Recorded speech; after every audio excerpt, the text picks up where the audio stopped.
આજના નવરાત્રીના પવિત્ર પ્રસંગના શરૂઆત થવાના પહેલા દિવસે પહેલા નોરતે માના ચરણોમાં એકઠા થયેલા આપણા લેવા પટેલ સમાજના સૌ આગેવાનો, સૌ વડીલો, માતાઓ, બહેનો, સૌને મારા પ્રણામ. જય મા ખોડિયાર, જય ભોજલરામ. આજે આપણે બધાએ માતાજીના આશીર્વાદ મેળવ્યા.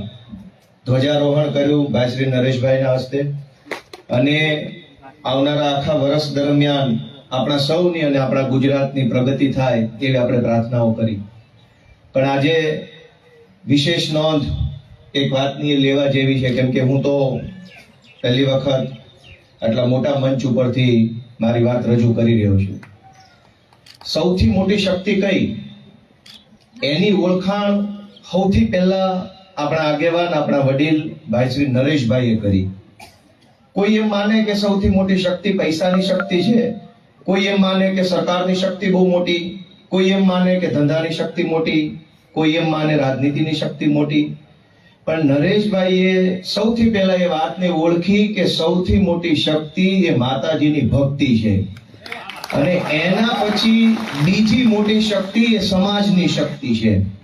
એટલે માતાજીની ભક્તિમાં જે શક્તિ છે, સમાજની એકતામાં જે શક્તિ છે, એ બંને શક્તિઓ દેશની કે દુનિયાની સૌથી શક્તિ મોટામાં મોટી છે. અને બંને શક્તિઓને ઓળખવાનું કામ આપણા આગેવાન, આપણા ગુજરાતના, આપણા સમાજના આગેવાને કરી. એ વાતનું આપણને ગૌરવ છે કે એમણે પહેલા વાતને ઓળખી અને ખોડલધામ ટ્રસ્ટના માધ્યમથી આ ભક્તિ દ્વારા એકતાની શક્તિની શરૂઆત થઈ. એ પછી ગુજરાતમાં ઘણાઈને પ્રેરણા મળી. હવે એ વાત ઉપર નજર કરી કે આ વાત સાચી છે, આમ હોવું જોઈએ, ભક્તિ દ્વારા એકતાની શક્તિ થવી જોઈએ. અને આદરણીય નરેશભાઈએ તો અમારા જેવા અનેક યુવાનોનું ઘડતર કરવાનું કામ કર્યું છે. ખોડલધામ વિદ્યાર્થી સમિતિ, મહિલા સમિતિ, મુખ્ય સમિતિ, ખોડલધામ બિઝનેસ માટેની વ્યવસ્થાઓ, વાવાઝોડું આવે કે કોરોના આવે કે બીજી આપત્તિઓ આવે, એ સમયે ટીમ વર્ક કરીને કામ કરવાની આખી એમણે એક સંગઠનની જોડ ઊભી કરી છે.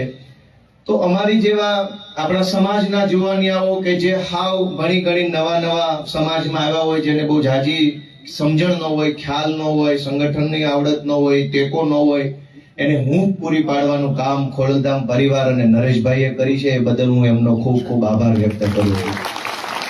આજે આપણે એમ કહીએ કે ખોડલધામ પરિવાર અને નરેશભાઈ પટેલ એ સમાજને જ્યારે જરૂર પડે ત્યારે ખભો છે.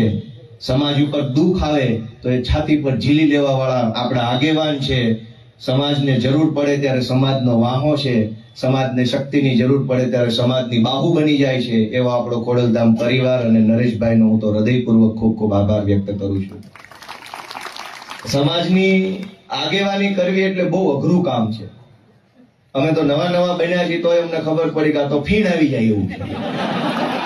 નરેશભાઈ આટલા વર્ષોથી આગેવાની કરે છે.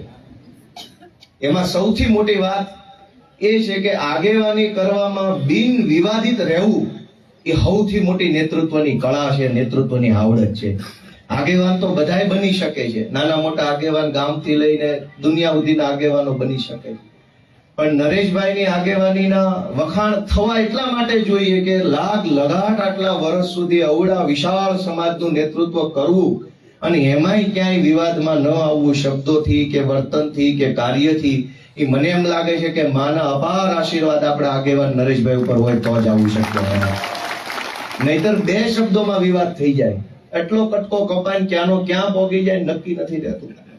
પણ નરેશભાઈ ઉપર આપણા કુળદેવી માં ખોડિયાર માના 4 હાથ છે, એવા આગેવાન આપણને મળ્યા છે. એ વાતના પણ આપણે બહુ ગૌરવશાળી અનુભવીએ છીએ. માના આશીર્વાદ આપણને, આપણા સમાજને ખૂબ મળ્યા છે. આપણે એ વાતની નોંધ લઈ શકીએ કે માત્ર ભારતમાં નહીં, દુનિયાના તમામ દેશોની રાજનીતિમાં, વેપારમાં, શિક્ષણમાં, બધી જ જગ્યાએ આપણા સમાજનો યોગદાન અત્યારે આપણે નોંધાવી રહ્યા છીએ. દુનિયાના બધા દેશમાં, ભારતના બધા રાજ્યોમાં આપણા પટેલ સમાજના, લેવા પટેલ સમાજના આગેવાનો, વડીલો પથરાયેલા છે. એ માં ખોડિયાર અને ભોજલરામ બાપાના આશીર્વાદ સિવાય ક્યારેય શક્ય ન બને.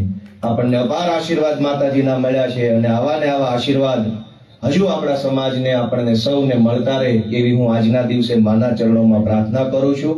સૌ વડીલો, સૌ આગેવાનો, ખોડલધામ પરિવાર બધાનો હું આભારી છું, ઋણી છું કે અવડા વિશાળ સમાજે ભેગા મળી અમારી જેવા અનેક જુવાનિયાઓનું રાજનીતિમાં, વેપારમાં, શિક્ષણમાં, ખેતીમાં બધી જ જગ્યાએ ઘડતર કરવાનું કામ કર્યું છે.